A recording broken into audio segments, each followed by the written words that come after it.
key to learning a backflip is to surprise the muscles.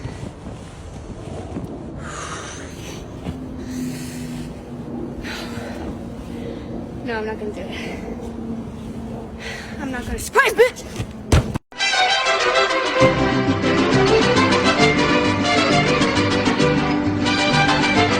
Welcome to week 3, day 15 of starting your side hustle. We're taking 28 days, 28 small steps to build a business that's meaningful, impactful, profitable. Last week, we started to earn the attention of our potential customers. This week, it's about getting their permission to help with something they care about, a job they need to get done. Okay. Day 1 of sales week. I'm going to go off format just a bit every day this week because a lot of first-time entrepreneurs think their product or service will magically sell itself. It will not. You're either going to sell it or it's not going to get sold. The only good news is that in 2025, selling is no longer about like cold calling or spammy email campaigns. That's partly why last week our focus was on building a social media presence and planning out your content strategy, your sales funnel. So while we're going to talk this week about how to engage a prospective client, not how to talk to them, but how to listen, how to empathize, how to lead with curiosity and transparency. While we're going to talk about all that, we need last week's exercises to start landing prospective clients into your DMs. As I just said, you should not be cold calling. You should not be setting up some stupid little automated email campaigns.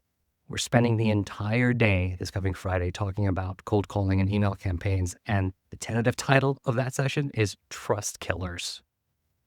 Stay the hell away from those practices. So yeah, let's talk about selling today. But if your socials, your content based on your content pillars from last week, if they aren't generating interest, if they're not generating positive comments, DMs, go back and revisit last week's exercises. If you think your pillars are right, make more content and keep making it until there's interest. And then keep making more after that. If you need to rethink your content pillars, that's fine too. Rethink it. Make new, different content and keep making more of it. I'm not going to leave you hanging on this one. Here's a simple exercise to extend the work you did last week. First, pick one of your content pillars and craft a post that's not about you. Make it about your audience. Make them the hero. Ask a question that gets at a real frustration or desire that your ideal customer has, or share a quick tip that solves a tiny but painful problem. The goal is to spark conversation. Use a clear, compelling image or a short video and end it with a simple call to action like, hey, drop a comment if you ever felt this way, or DM me if you want to work together. Just keep telling yourself that the audience is the hero. Helping them is your why. If you do that, if you spotlight your audience's needs and invite them to engage, you're going to help turn passive scrollers into people you can talk with in real life. Second, once you post, don't ghost the comments. Please go through any of my old content. I wasn't selling anything. I was just genuinely grateful that people would take the time to comment. Reply to every one of your comments, even if it's just a quick thanks for sharing or great point. If someone DMs you, keep the conversation going by asking a follow-up question about their challenge or what they'd love to see next. This back and forth builds trust. What we're going to talk about all week, and it signals to the algos that your content is worth showing to more people. Remember, social media is a relationship engine. The more genuine the conversation you spark, the more interest you'll land, the more people who will start to see you as the go-to solution for their needs. Okay, back to our usual format. If you're like me, you always felt awkward, anxious about selling. So today, in this whole week, we're diving into the deep end of the discomfort pool with zero risk of drowning because we're going to learn and practice what I call the trust builder mindset. It has 4 components, and we'll devote one day to each one of them. Empathy, listening, curiosity, and transparency. And then on Saturday, we'll talk about some trust multipliers. Quick disclaimer, this week is going to focus on B2B, business-to-business sales, because that's been my experience for the last 25 years on both sides of the fence, buyer and seller. But the underlying framework we're going to talk about for improving your sales skills should help you with any kind of hustle, including your day job. Why? Because we're going to define sales as the ability to create and sustain trust at every stage of the buyer's journey, whether that buyer is a complete stranger or they're your boss or stakeholder at work. Sales is really about some human being trusting you. I frame it that way because in the B2B world, never really sell to some big, complex, faceless corporate customer. You never really sell to some super senior manager who all the sales literature says you need to align to, which is just corporate speak for making sure you get the executives to pretend they agree with each other long enough to stop arguing and make a decision. Or at least, nod along as someone else makes it for them. Because that's not an external salesperson's job. You sell to some real human being, like 6 levels down from the C-suite, some person with a real job to be done. And that buyer wants to buy from someone they believe will act in the buyer's best interest. Not simply the best interest of the buyer's company, that's important, but the best interest of the buyer, that human being, in the best interest of the buyer's career, the job that helps them support their family, helps them pay their mortgage, the job they wish would become a more senior job, a higher status, better paying role if you could help them get their job done. So the stakes around selling are high. Trust in that context isn't given, and I know this sounds cliche, but it's earned through 4 deeply interrelated, learnable skills. What I said 2 seconds ago: empathy, listening, curiosity, transparency, what I call the trust builder mindset. Okay, here are today's 2 questions, and the first one involves a little role play, maybe, potentially. Over the last 2 weeks, you've hopefully been talking to some potential customers for your new hustle. Think about your last significant conversation with a potential customer. That's where question 1 comes in. What's one thing they said or didn't say that revealed a deeper need or concern? The answer matters because most of us listen for what we want to hear or for cues that let us jump back into our pitch. But the real gold, the trust you want to build, comes from noticing what's hiding just beneath the surface. Maybe it's a hesitation, a sideways comment about budget season, casual mention of a competitor, whatever it is. These signals are your roadmap to build real rapport and understand what your customer truly values.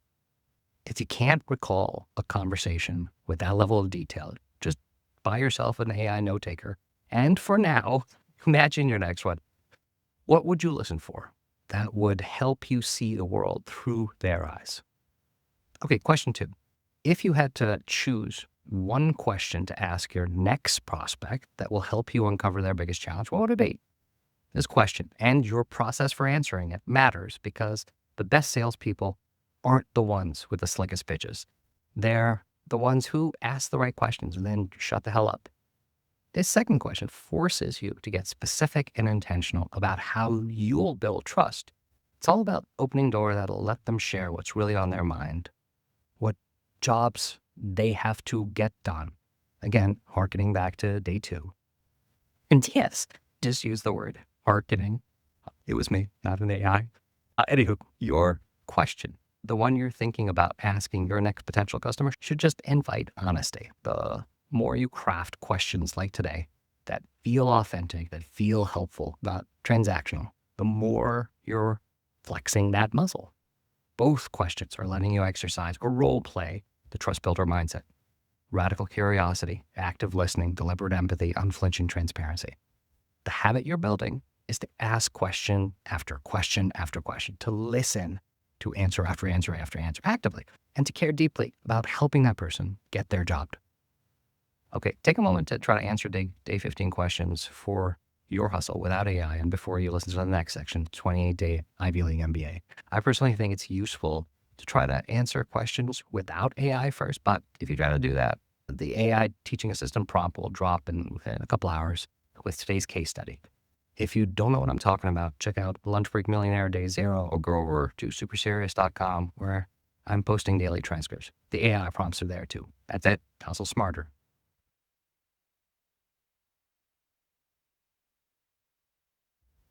When I took driver's ed in high school back in the 1980s, you'd never get into an actual car The PE teacher, it was always the PE teacher, would teach you acronyms to remember when driving. For instance, what do you do if you're driving on the highway and ahead of you, like in the distance, you see a pedestrian-shaped lump on the ground? And again, they're in your lane in the distance. Well, you brake. The acronym BRAKE, B-R-A-K-E. You breathe deeply and stay calm. You review the obstacle and your surroundings. You assess your options for avoiding the obstacle. You keep checking blind spots as you signal. You exit the hazard area safely. Brake. It's acronyms like this explain why so many Gen Xers landed in prison for manslaughter. You'd see some poor bastard on the ground in your lane in the distance, and you try to brake. Okay, I see them. Step 1, breathe deeply. Step 2, thump. Day 15, part 2 of Lunch Break Millionaire, where we turn whatever you're eating for lunch into an Ivy-League MBA degree. Today's lunch, square frozen pizza, tater tots, and chocolate milk. The quintessential 80s school lunch, with your vegetable being ketchup. Thank you, President Reagan. And our MBA lesson today, empathy mapping. Don't take notes, because everything I'm going to tell you about how to do it is exactly as useful as driver's ed in the 1980s. What do I mean? Imagine you're face-to-face with a prospect and you want to sell them your hustle's product or service. You're watching this series and you're thinking, trust builder mindset, trust builder mindset, trust builder mindset. Instead of break, you could use empathy. Explore emotions. What is the prospect feeling? What emotions drive their decisions? Map their words. What's the prospect saying? What language do they use to describe their pain? Probe their thoughts. What is the prospect thinking? What worries or hopes occupy their mind? Analyze their actions. What's the prospect doing? How do they behave when faced with this problem? Tailor your approach. How can you adapt your pitch to their emotional, verbal, behavioral cues? Hear their feedback. What signals or responses do you get as you engage them? Yield results. How can you close the sale or deepen the relationship informed by empathy? Empathy, the acronym. What does that have to do with driver's ed in the 80s? Well, you will be on that first letter of empathy. Explore emotions. What's the prospect feeling?